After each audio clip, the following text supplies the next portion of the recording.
ഇത് ഞങ്ങൾ ദീപാവലി മേളയ്ക്ക് പോവാണേ. ഇന്ന് ലാസ്റ്റ് ഡേ ആണ്. അപ്പോൾ പിന്നെ ഇന്ന് പോയേക്കാന്ന് വിചാരിച്ചു. പിന്നെ ഇന്ന് സൺഡേയും കൂടെ ആയിരുന്നേ. അപ്പം ഉച്ചയ്ക്ക് ആ സമയത്താണ് ഞങ്ങൾ ഇറങ്ങുന്നത്. അപ്പം നല്ല ചൂടുണ്ടായിരുന്നു. ഇടയ്ക്ക് വെച്ച് ഇവിടെ തണുപ്പ് വന്നെങ്കിലും പിന്നെ ഇപ്പോൾ ഇവിടെ വീണ്ടും ചൂടായി തുടങ്ങി. അങ്ങനെ ഞങ്ങൾ മേള നടക്കുന്ന സ്ഥലത്തേക്ക് ചെന്നിട്ടുണ്ട്. നേരെ സുരാംഗണിയുടെ സ്റ്റാളിലേക്കാണ് ചെന്നത്. അപ്പം എപ്പോഴത്തെ പോലെ സുരാംഗണി സ്റ്റാളിൽ നല്ല റേറ്റായിരുന്നു. പിന്നെ എല്ലാവരും ഒന്ന് കണ്ടു. പിന്നെ നേരെ ഞങ്ങൾ അവിടുന്ന് ഒരു കുർത്ത സെക്ഷനിലേക്കാണ് ചെന്നത്. അവിടെ ചെന്നപ്പോഴും എനിക്കൊരു കുർത്ത ഇഷ്ടപ്പെട്ടു. പക്ഷേ അതിന് കറക്റ്റ് റേറ്റ്, അത്ര റേറ്റ് നമുക്കൊന്നും മേടിക്കേണ്ട ആവശ്യമില്ല. കാരണം പുറത്ത് ഇതിനും കുറഞ്ഞ റേറ്റിൽ കിട്ടും. പിന്നെ അതവിടെ വെച്ചിട്ട് നേരെ ഗെയിം സെക്ഷനിലേക്ക് ചെന്നത്. ഇത് ഞങ്ങളുടെ യൂണിറ്റുകാരുടെ ഗെയിമായിരുന്നേ. അതങ്ങനെ അന്ന് കളിക്കാമെന്ന് വിചാരിച്ചു, പക്ഷേ കിട്ടിയില്ല.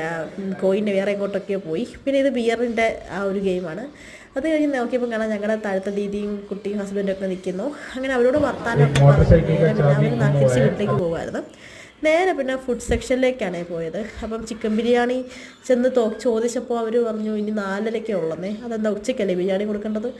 പിന്നെ നമ്മൾ നേരെ ചോള ഭട്ടൂര കഴിക്കാമെന്ന് വിചാരിച്ച് ആ സെക്ഷനിലേക്ക് പോയി. 2 പേർക്ക് ഓരോ ചോള ഭട്ടൂര പറഞ്ഞേ.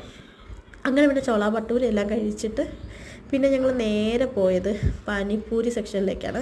അവിടെ പോയി പാനിപ്പൂരിയും മേടിച്ചു. പിന്നെ ബർഗറും പൗബജിയും എല്ലാം മേടിച്ച്. കഴിക്കാൻ സ്ഥലമില്ലാത്ത കാരണം അത് പാഴ്സൽ എടുത്തു. പിന്നെ ഞങ്ങൾ നേരെ വീട്ടിലേക്ക് വന്നിട്ടുണ്ടായിരുന്നേ. പാഴ്സലായിട്ടുണ്ട്. അപ്പം ഇവിടെ ലക്കി ഡ്രോ മത്സരമൊക്കെ ഉണ്ടായിരുന്നു. ഞങ്ങൾ അതിനൊന്നും പങ്കെടുത്തില്ല. അപ്പം കുറേ TV, ഫ്രിഡ്ജ് ഒക്കെ കിട്ടുന്ന ആൾക്കാർക്ക് കിട്ടുമായിരിക്കും. അപ്പം ആർക്കെങ്കിലുമൊക്കെ ദീപാവലി മേളയ്ക്ക് പ്രൈസ് അടിച്ചിട്ടുണ്ടെങ്കിൽ എനിക്ക് മെസ്സേജ് അയക്കണേ. അപ്പം അത്രയേ ഉള്ളൂ ഞങ്ങളുടെ ദീപാവലി മേള.